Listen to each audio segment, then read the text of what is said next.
everybody. Welcome to Greenhurst Public Library's Thinkers and Tinkers Lab Home Edition.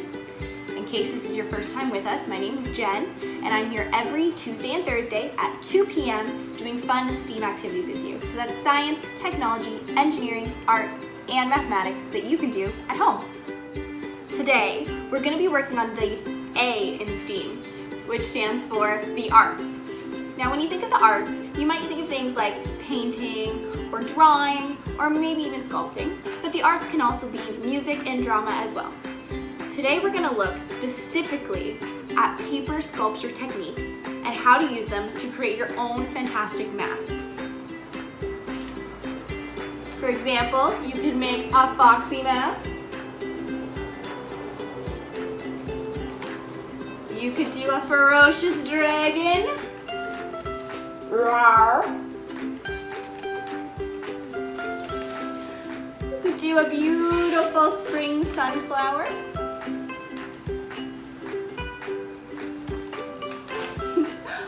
Or you could do a wacky blue guy.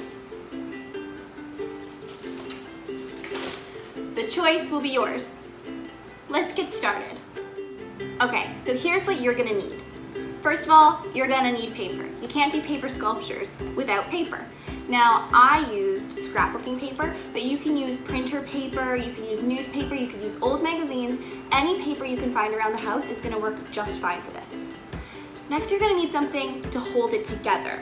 You can use glue or tape. If you have someone at home who can help you with a hot glue gun, you can use a hot glue gun. Just be careful and remember to be safe at all times. Lastly, you're going to need scissors. I'm using these big adult scissors. If you're not super comfortable with those and you have a pair of the smaller scissors, go ahead and use those. Anything's gonna work for you. Today I'm gonna teach you how to use the paper sculpture techniques in 3 broad categories. Category number 1, base mask shapes. Category number 2, 3D figures and shapes. And category number 3, decorative pieces. Let's try. Category number 1, base mask shapes. Mask shape 1 is a cone shape. All you do is take your piece of paper, take the 2 bottom corners, fold them in together, and secure in place with tape.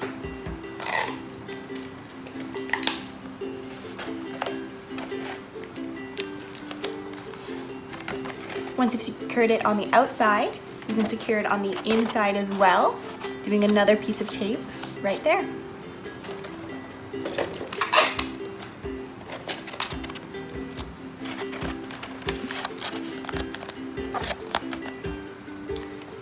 Voila, mask shape 1. For mask shape number 2, you're going to take your piece of paper and a bowl and trace the outline of your circular bowl.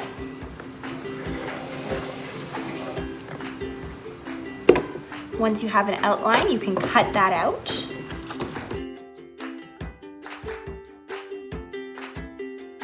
So that you have a circle shape.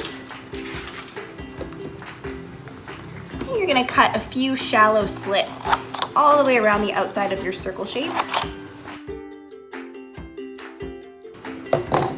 Once you have shallow slits, what you're going to do next is secure them. So you're gonna bend them in and make a little almost cone shape, and you're going to tape them to secure them.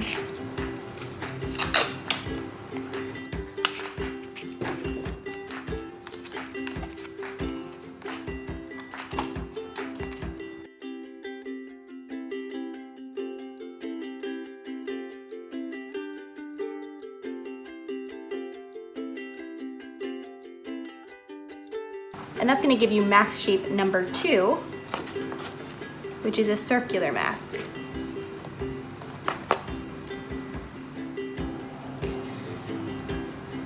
For mask shape number 3, we're going to take our scissors and cut slits diagonally from every corner. I want to try and make them about the same size if possible. Then, just like we did with the circle, we're going to take the 2 corners and we're going to fold them over each other and secure them in place.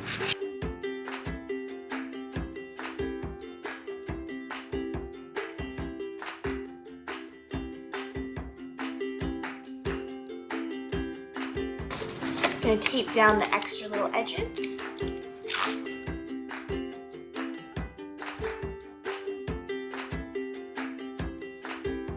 And that gives us our square mask, mask number 3.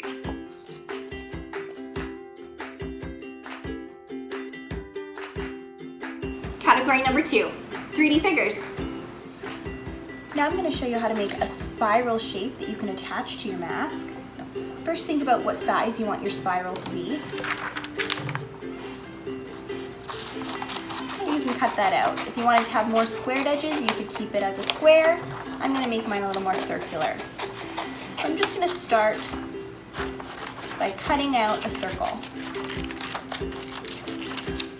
It doesn't have to be perfect. Once you have your circle, you're going to just start cutting out a spiral shape.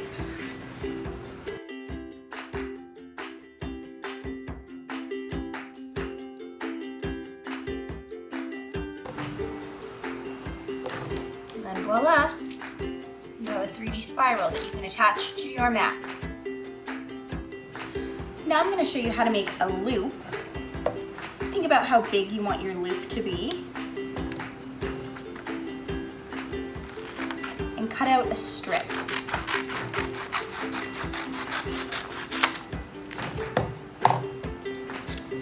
Then you can take the 2 ends and fasten them together like so, and that'll give you a loop. If I want the loop to be smaller, I can make it smaller. If I wanted the loop to be bigger, I would have to cut out more paper. So then you're just going to take your tape and secure your end. And voila, you have a loop. You can use this as a nostril if you do a second one. You could do it as part of an eye or curly hair, whatever you'd like. Now I'm going to show you how to make a circular loop instead of a teardrop loop. Again, you're going to cut out however big you want your loop to be.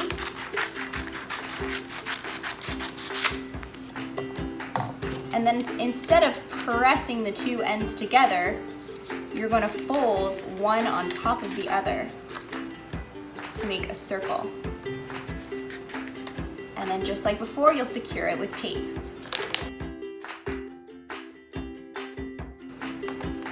Voila! You can also make a triangular shape to attach to your mask. So for that, you're going to start by cutting out another strip of paper, just like we did for both of our loops here.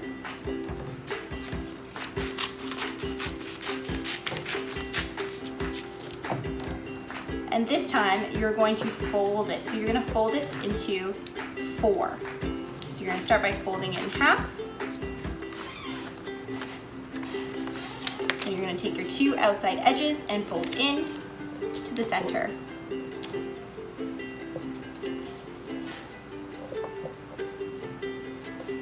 Then we are going to attach these 2 flaps together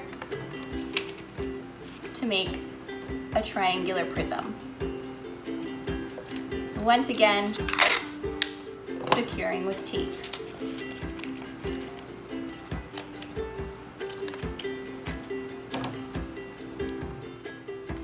I'm also going to show you how to make a cone. So you're going to start by cutting out a circle, however big you want your cone.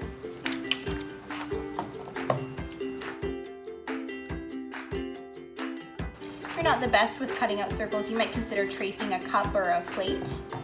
Once you have your circle, you're going to cut right to the center, just 1 slit to the center of your circle.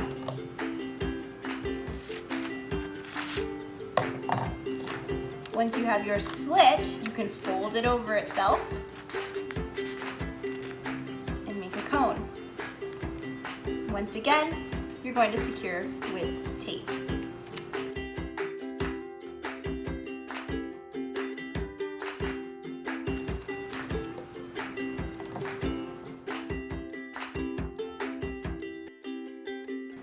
Category number 3, decorative pieces. Now I'm going to show you how to make a symmetrical piece to add to your mask. You're going to start by folding your paper in half.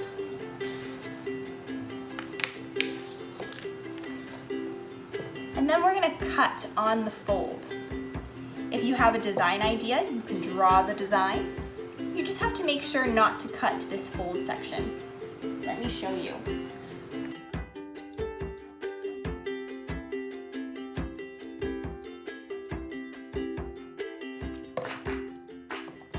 Once you've cut out the design that you like, you can unfold your paper and you are left with a symmetrical piece of paper to use on your mask. So it's the same on both sides.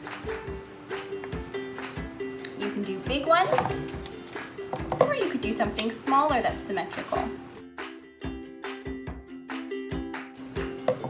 Just always make sure to be cutting on the fold. Lips are one of my favorites to do.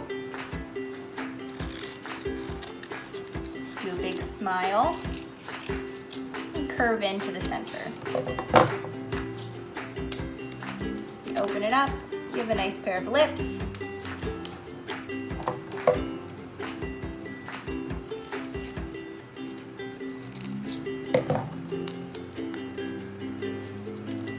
And now we have a nice mouth. Now I'm going to show you a technique called fringing. Let's say that I wanted to give my mask some eyelashes. I'm going to start by cutting out however many eyelashes I'd like. So I'll say like that. And then what I'm going to do is I'm going to cut small slits all the way along. Make sure not to cut all the way down to the bottom. You need to leave a piece that can be glued or taped. So now you can see I have lots of little fringy pieces. I think I want my eyelashes to be curly, so I'm just going to roll the paper a little.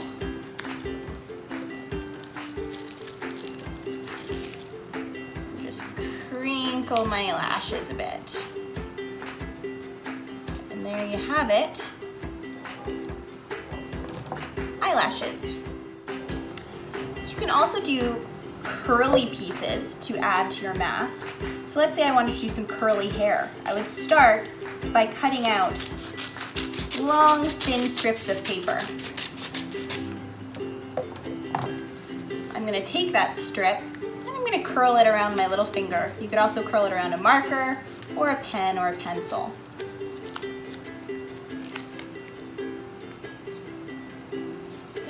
Roll it in that small little curl there.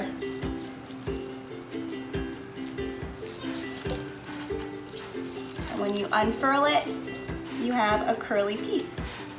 So you could attach many of these like curly hair or whiskers or a beard or a mustache, whatever you'd like.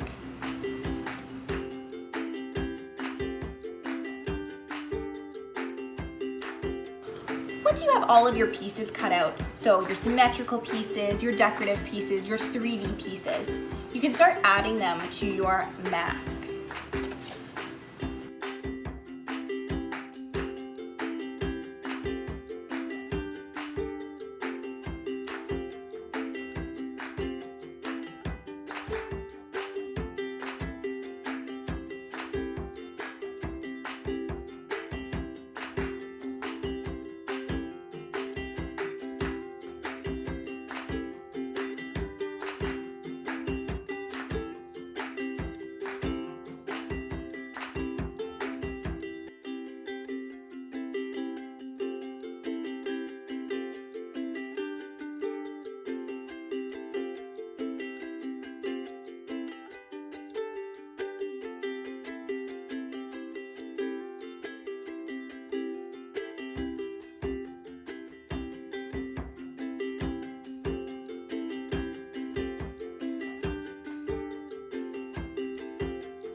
And voila, you have a really fun, colorful, bright, 3D, crazy mask.